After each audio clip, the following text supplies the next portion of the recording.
Hi, and welcome to another game replay with Rigel B. My name is Rigel, and today we'll be taking a look at my round 5 matchup from a recent Star City Games tournament. If you need to catch up with the previous rounds, or if you're unfamiliar with the Naya Sky deck and would like to go back and take a look at my deck tech first, you can find those videos in the Naya Sky playlist, which is also where you'll be able to find all the future rounds for this tournament. And if you'd like to catch all my videos as they come out, go ahead and click the subscribe button below. I really appreciate the support. As these tournaments are played with open deck lists, I'm going to give you an opportunity to look at my opponent's deck before we get started. As you can see, we're playing against Gruul Food this round. Okay, wish me luck. Okay, we're here battling against Gruul Food this round. At this point, Gruul Food was a relatively unknown entity to me. I think on the MTGA ladder, I had probably only faced a deck like that maybe once in recent memory. So I didn't have a well-refined game plan going into it. But looking at their list, the cards that are going to give me the most problem are the Great Henge and Embercleave. Those are the ones that can really cause a lot of problems for me. Okay, looking at my hand's pretty good. It has the a fast start of the Jaspera Sentinel and the Clarion Spirit. We'll have to decide if we want to run this Clarion Spirit out there or not. Knowing that they have cards like Bone Crusher Giant, Wicked Wolf, things that can kill it right away. And here, with them playing a Goose, allowing them to ramp to 4 mana, it makes it more likely that they'd be able to kill my Clarion Spirit right away before I could double spell with it. And thinking about this hand and how it's sort of lacking gas quite a bit, this Clarion Spirit's going to be really important to me. So I decide that I'm not going to run it out on turn 2. I could have tried an attack there with the Jaspera Sentinel, seeing if they block with the Goose. And if they do, maybe use this Kabir takedown and take down the Goose. I think that might be a valuable thing. They might just take the damage, and then I'm not sure if I want to be trading 1 damage for 1 damage here. When I don't have much aggression in my hand that I can apply. So we wait, and they go ahead and play their Lovestruck Beast, which we have this Giant Killer ready for. And thinking about the Great Henge, you sometimes want to just go ahead and kill these 5-powered creatures on your turn to make sure that they don't land a Great Henge right away. And that's what I'm going to do here. Another reason that I want to use this Giant Killer is that it's going to allow me to double spell with the Clarion Spirit sooner once I have a 1 mana spell that I can cast alongside it. So I go ahead and take down the Lovestruck Beast. Chop down, as it were. Now the Wicked Wolf comes down, killing my Jaspera Sentinel. It appears that my opponent was just getting a little bit antsy because they're using the Wicked Wolf on a creature that's really not that impactful. But our patience with our Clarion Spirit pays off, as now we're going to be able to land that spirit. And there's a chance that it might survive for more turns if they don't have another Wicked Wolf or Bone Crusher Giant. They also have 1 Kogla in their deck that could fight the Clarion Spirit. But at this point, we just have to cross our fingers and hope. And I'm going to lead with the Clarion Spirit into most likely Tangled Florahedron. I could go with the Giant Killer, thinking that I might want to use it to tap down spell creatures on their future turns, but I think that there's a low likelihood that I'm going to want to spend my mana doing that next turn. So I think it's better for me to develop my mana with Tangled Florahedron instead. Preparing for something like Toski and to possibly take down, or we'll see what we want to do. Hopefully this double spelling with Clarion Spirit combined with the Toski can get us some card advantage. We'll see. It's not chump block time here yet, so we'll just take a hit from the Wicked Wolf. Now they play a Mammoth, and we have to decide what we want to use this takedown on, as we could use it to kill the mammoth, so that they have fewer attacking threats, or we could use it to kill the gilded goose, because the gilded goose can produce food, which combines well with the wicked wolf, as well as just its ability to give them mana and or life, depending on what they need. In the end, I decide here to take down the mammoth. I'm just sort of hoping that this goose doesn't end up being too big of a problem. Another advantage of taking down the goose instead, though, is that it does get to block at least one of my spirits going forward. So it does deny me the ability to draw cards off of it. But with them coming down to one card in hand, I'm not feeling too bad. And with this attack that they're making, it most likely means that they have an Embercleave as their last card. I go ahead and block, and we'll see if they... yeah, so they did have the Embercleave. And I'm actually not too upset about this, even though I take a big hit, as they use their last food, so their Wicked Wolf's going to be vulnerable, and I'm going to be able to draw a bunch of cards this turn. So it's unclear whether or not this is actually good for them, as they used their last food, and they took Wicked Wolf up to a 4/4 so it can die to Giant Killer. Here I have a decision to make. Do I attack with all the creatures, drawing as much as possible, or do I leave the Tangled Florahedron back? The reason that I might leave the Tangled Florahedron back is that if I draw a Showdown on the Scalds, it would give me enough mana that I could cast the Showdown on the Scalds into a Giant Killer. But I decided to just go ahead and draw the maximum cards I can. And a good thing too, as that Giant Killer was the very last card that I drew. Other cards that would have helped here were Kabir Takedown would have done it, and then Bone Crusher Giant would have at least bought me an extra turn, as I could have killed the Gilded Goose, so they couldn't make a food. As it was, they were presenting, if they could make a food, they could pump the Wicked Wolf up to a 5/5 to make it a 5/5 double striking trampler. But as it was, we drew exactly what we needed to in that Giant Killer, and we were able to kill the Wicked Wolf. And now we have an overwhelming board presence, and they go ahead and throw in the towel.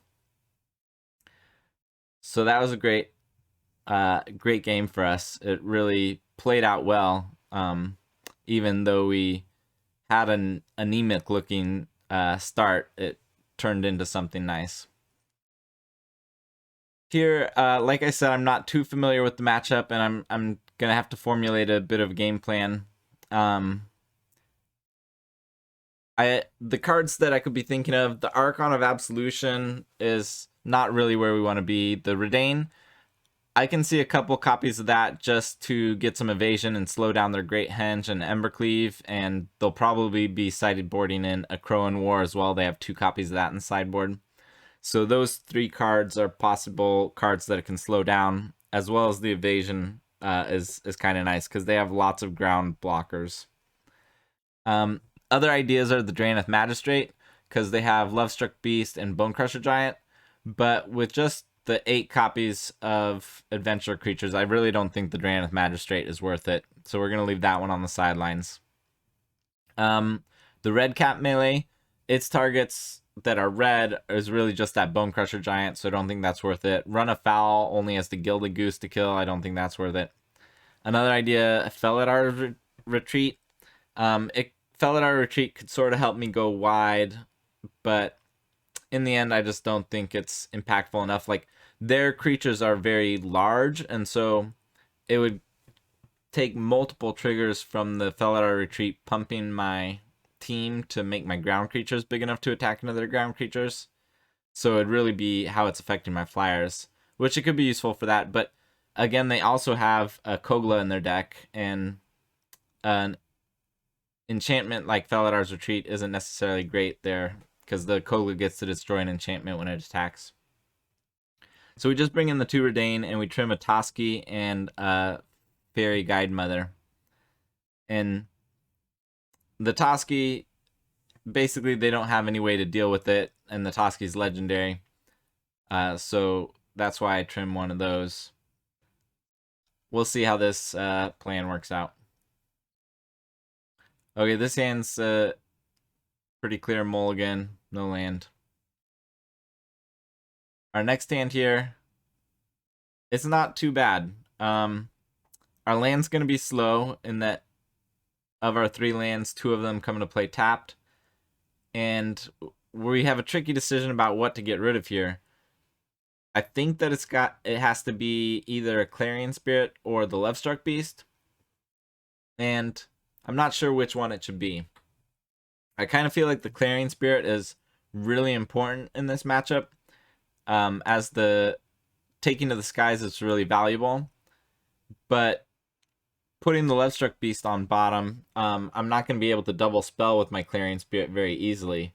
So I could see shipping 1 Clarion Spirit and keeping the Lovestruck Beast just to make it easier for me to double spell. But as it is, I ship the Lovestruck Beast and keep both spirits. Just trying to create a bunch of tokens with them, as I think that's a good game plan in the games in which they don't have Embercleave. The Clarion Spirit's really gonna shine. I go ahead and lead off with a tap land. Not yet knowing necessarily what I want to fetch with the Fabled Passage, I led with the Kabira Takedown. And I'm going to continue playing tap lands, as I'm not in any real rush to play out this Clarion Spirit when I can't double spell anyways. I think it's better to play the Fabled Passage and have the chance of double spelling next turn.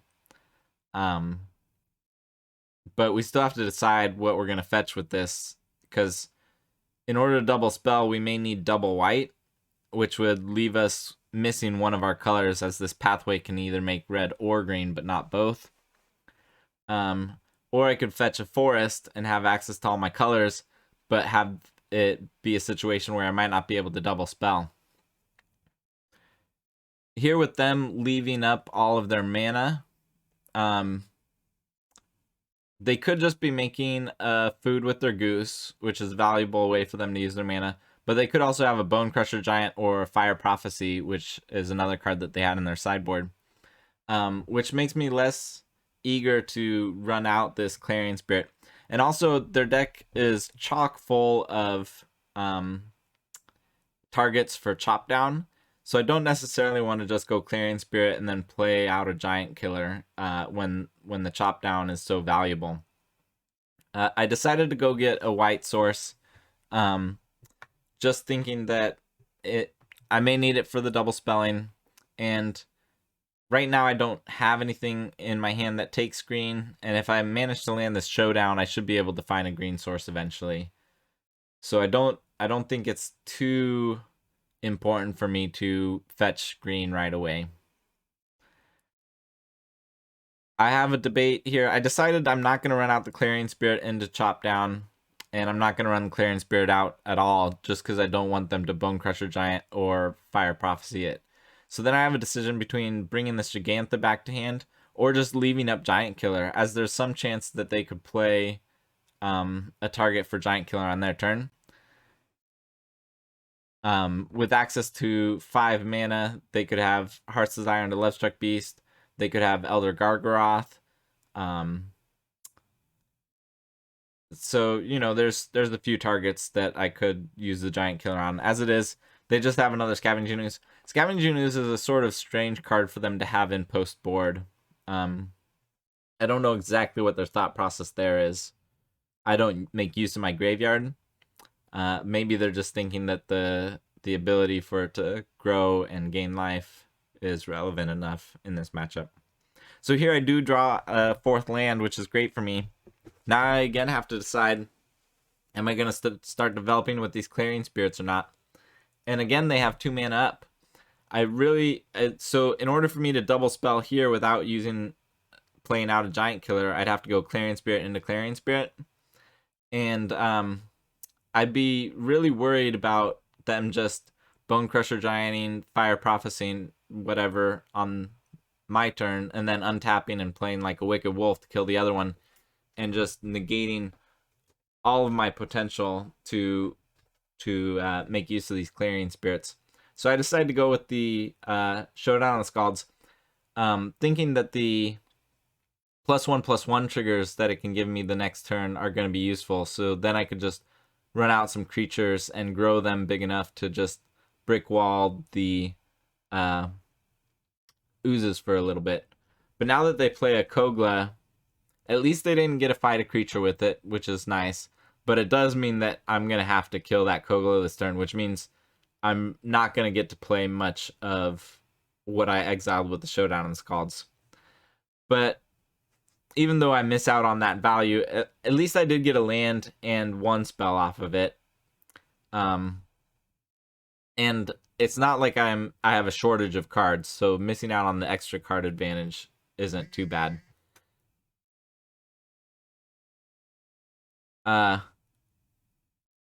Yeah, I'm deciding to play the Jasper Sentinel here, thinking that I'll just go Giant Killer or chop down into Giant Killer.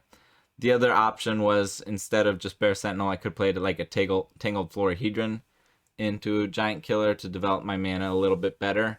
But I think it's better to cast more spells after playing that Sentinel so that I can build it up as big as possible. Here, just the Kogla is the only creature in the graveyard, so my 3/4 could potentially hold back these Scavenging Oozes if they don't have any sort of removal. But it's not entirely likely that that's the situation, as their deck is pretty full of that, and I haven't given them any targets for removal yet, so they're fairly likely to come up with something here. But hopefully they'll run out of removal quickly enough, and then I can start deploying my Clarion Spirits. And with the tokens it creates, I could be able to chump block for quite some time if they don't have Embercleave.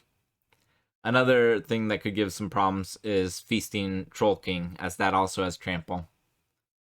But if they don't have an answer for this Giant Killer, maybe the Giant Killer could just tap it down. So here they do have a Wicked Wolf, and it looks like they're going to use it to take down my blocker. So they're getting aggressive. And attacking my mana as well. Here they're careful to grow each Scavenging Ooze to 3 as opposed to one of them up to 4, allowing it to be hit with another Giant Killer. But like I said, if they don't have Embercleave, I might be able to stabilize. I have a lot of cards in hand, so if I have time to deploy all of my cards, I should be able to overwhelm this board. So it's just a matter of whether or not my Clarion Spirit tokens are going to be able to chump block effectively. So I have to figure out what I'm going to play here, and I decide that the best line is for me to get as many things on the board as possible, so that even if they have removal spells, I might be able to chump block. I'll still have creatures to chump block. So that means playing an untapped land, Clarion Spirit into Clarion Spirit into Tangled Florahedron. Yeah. Other options, I could play out a tapped Tangled Florahedron and then just go Clarion Spirit into Clarion Spirit, just making one extra token. I don't think that's good enough, but it would allow me to play an untapped land next turn. I think it's better to play my cards out like this. I could also just play tapped land plus Gigantha. That really doesn't provide me with a good enough blocking scenario, as the Wicked Wolf can just attack right through the Gigantha with the food that's sitting over there. Here I have to decide what I'm growing with all these triggers, and I decide that it's probably best to just grow the Giant Killer up to a 4/5, making it more likely that it can hold back these Scavenging Oozes, even if they have like one removal spell. If I just left it as a 3/4 and they had one removal spell, then they could grow the Scavenging Oozes to a 4/4. But here they would need to have 2 removal spells. to have their oozes survive through. And here they make an alpha attack. And with no creatures in the graveyard right now, this attack says one of two things to me. Either they have Embercleave and can just afford to alpha, or they do have 2 pieces of removal to grow their Scavenging Ooze up to a 5/5. And if they have 2 pieces of removal, that's pretty bad for me. If they have Embercleave, I'm just dead. So I go ahead and after thinking about it and realizing that I'm going to lose the Embercleave regardless, but I don't necessarily lose to the 2 removal spells, I go ahead and throw the Tangled Florahedron in to also block this Scavenging Ooze, because now if they have 2 removal spells, I can still take down the Scavenging Ooze. Granted, they would have to both be Fire Prophecies in this situation, as if they had a Bone Crusher Giant plus a Fire Prophecy, then they could just kill me by going Bone Crusher to the head plus Fire Prophecy on a creature and growing their Scavenging Ooze. So it was pretty narrow set of cards that I could survive, but I was trying to give myself the best chance there. Okay, so now we have to go to game 3. I don't think that there's any changes I'd like to make in the sideboarding, so let's just go right to it. Okay, going into game 3 here, we get to go on the play. And this hand, while at first glance looks like we don't have any land, we actually have 2 spell lands here. And although that means that our lands are going to be deployed pretty slowly, I think this hand's not so bad. With the Jaspera Sentinels, they can sort of catch us up on the tempo that we miss by playing our lands tapped. And then having the Bone Crusher Giant is nice to be able to kill a goose, or just Heart's Desire token. And then the Edgewall Innkeeper combining with 2 adventure spells is really nice as well. So we haven't drawn another land, so we do have to just keep on running out our tapped lands, our spell lands. But we're gonna be able to start deploying threats to the board pretty quickly here with the Sentinel providing extra mana. Now we do draw a land. With them playing a Trail of Crumbs, I think I really do want to prioritize killing this Gilded Goose, as that's just super powerful with the Trail of Crumbs to give them tons of value. And so I need to play a creature first to get red mana off the Jaspera Sentinel, but then I want to go ahead and kill the goose first, because I expect them to activate the goose in response to sack a food for mana and then trigger their Trail of Crumbs and go search for something. And I want to give them the least information about what's going on in my hand before they make that decision about what to get off of their Trail of Crumbs trigger. Giving them the information that I have a Lovestruck Beast coming could change their decision making. So I go ahead and do the Bone Crusher first, and then the Heart's Desire. And we're starting to develop a decent board. We have access to a decent amount of mana, and with this Innkeeper into these adventure spells, we might be able to get some card flowing going.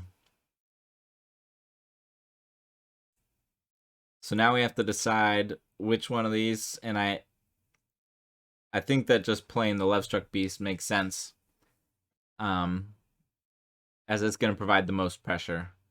With them having a Trail of Crumbs, they have their own source of card advantage, but it's pretty slow source of card advantage. So if we can apply enough pressure, they won't be able to make use of it as effectively. And now we have to decide, are we going to play out some more stuff or attack? And I think it's useful to go ahead and keep developing our mana by playing out this Jaspera Sentinel. There you saw me almost tap my 1/1, which would have been a mistake because that can attack. But also I want to tap this Lovestruck Beast, as they could play in a Crone War next turn, and most likely they're going to want to take that Lovestruck Beast, so I want it to be tapped when they take it so that I can get a better attack in. And here they play their 4th land, and they do go ahead and play in a Crone War. I'm I'm actually fairly okay with that happening. Sure, the Crone War is going to be able to kill any of my creatures that don't have lower power than toughness, but with the Despair Sentinels out there, I should be able to just save anything that does have lower power than toughness, as opposed to having to attack it into their creatures. I can just tap them for mana instead. So only things that have the higher power than toughness are going to die on the third chapter of that Crone War. But on the flip side, they're not going to be able to chump block with the creature they stole, so I'm most likely going to be able to get that Lovestruck Beast back at some point. Now, what I have to decide here is how I want to spend my mana. Mainly, is it worth playing out one of these adventures knowing that it's going to die to the Crone War just to draw a card or not? And I decide that I do want to draw cards, even at the cost of losing this Bone Crusher Giant in a couple turns. Here I get a hit a land drop. I'm just really trying to dig through my deck and keep the cards flowing. Make use of my mana. Here they play a Feasting Troll King, which is not great for me. I draw the Giant Killer, which is something that could kill this Feasting Troll King if I want to try and get an attack in here. Other things to think about is if there were some way that the Troll King blocked my Bone Crusher Giant, I could take down the Troll King with the Stomp, so that then I'd have Giant Killer to take to chop it down when it comes back after sacking its food. But I decide that I don't like those plans. I don't have any way to ensure that they would block the Bone Crusher Giant with the Feasting Troll King. So I think it's much more likely that they just block my Bone Crusher Giant with the Beast. So that line's not going to work. So then I have to decide if I want to Giant Killer it. And I decide that I'd rather not Giant Killer it right now when they could just bring it back, but Giant Killer it on a turn when I could get a big attack in. This Crone War is going to give me back my Lovestruck Beast. And so I could end up with quite a board assembled. And I go ahead and run out the Bone Crusher Giant without even using Stomp, just to draw off of this Edgewall Innkeeper, since the Innkeeper is going to die. And so I wanted to get all the cards I could out of the Innkeeper before it dies. But I'm assembling a massive board, hoping that then I'll be able to... okay, some of my board's going to die to the Crone War, but I'm getting my Lovestruck Beast back, and I'm going to have quite a force here. So I'm hoping that maybe on my next turn I can Giant Killer the Feasting Troll King and get a big attack in. Here they decide to attack with their Feasting Troll King. And I have a bit of a decision to make, because my plan was to just wait till my turn and use Giant Killer on the Feasting Troll King. They can't use Embercleave here because I have Redain. But even if I do that, then the following turn they can bring back the Troll King and I won't have an answer for it. Whereas they're giving me an opportunity right now to kill it with some creature blocks. And then I'll have a Giant Killer for the second half of it after it comes back. It would be pretty unfortunate because they're going to get a bunch of Trail of Crumbs triggers. But given the fact that if they just have a removal spell for my my 1/1 token, I won't be able to attack with these Lovestruck Beasts. I think that the plan of waiting to my turn and Giant Killing the Feasting Troll King in order to get a big attack isn't a reliable game plan, and I should go ahead and take this opportunity to just trade one of my Lovestruck Beasts with the Feasting Troll King.